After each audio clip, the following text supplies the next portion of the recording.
গাজায় যেন শেষই হচ্ছে না যুদ্ধের ভয়াবহতা। ধ্বংসস্তূপের নিচ থেকে মরদেহ উদ্ধার সম্ভব হলেও দাফনের জায়গা পাচ্ছেন না ফিলিস্তিনিরা। যুদ্ধে অনেক কবরস্থানই ক্ষতিগ্রস্ত, কিছু কবরস্থানে নেই নতুন মরদেহ দাফনের ব্যবস্থাও।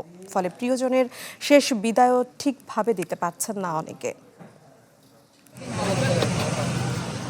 ধ্বংসস্তূপ থেকে স্বজনদের মরদেহ পেলেও তা দাফনে গাজাবাসীর নতুন যুদ্ধ।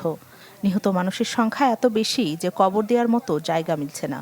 যুদ্ধ কেড়ে নিয়েছে উপত্যকায় নিহতদের মর্যাদার সঙ্গে শেষ বিদায় জানানোর সুযোগও।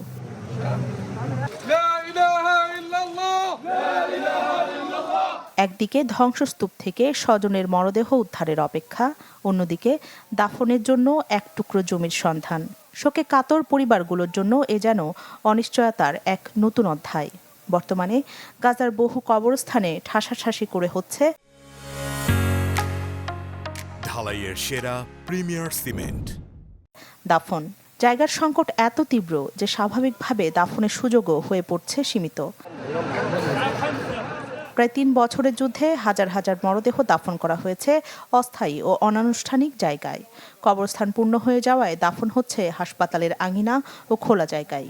যুদ্ধে শুধু সাধারণ কবরস্থানই নয়, ক্ষতিগ্রস্ত হয়েছে ঐতিহাসিক ও সামরিক কবরস্থানও। ব্যাপক ক্ষতির মুখে পড়েছে গাজা সিটির ওয়ার সেমেট্রিও। গাজায় যুদ্ধ শুরুর আগেও কবরস্থানগুলোতে জায়গার চাপ ছিল, কিন্তু দীর্ঘ যুদ্ধ, অসংখ্য প্রাণহানি ও ধ্বংস হয়ে যাওয়া অবকাঠামো পরিস্থিতিকে করে তুলেছে আরও ভয়াবহ। উপত্যকায় মানবিক বিপর্যয় এখন শুধু ধ্বংস হওয়া ঘরবাড়ি কিংবা নিহতদের মধ্যেই সীমাবদ্ধ নয়, ভয়াবহতা ছুঁয়েছে মৃত্যুর পরের শেষ আশ্রয় কবরস্থানকেও। রাখি জেসমিন, চ্যানেল 24।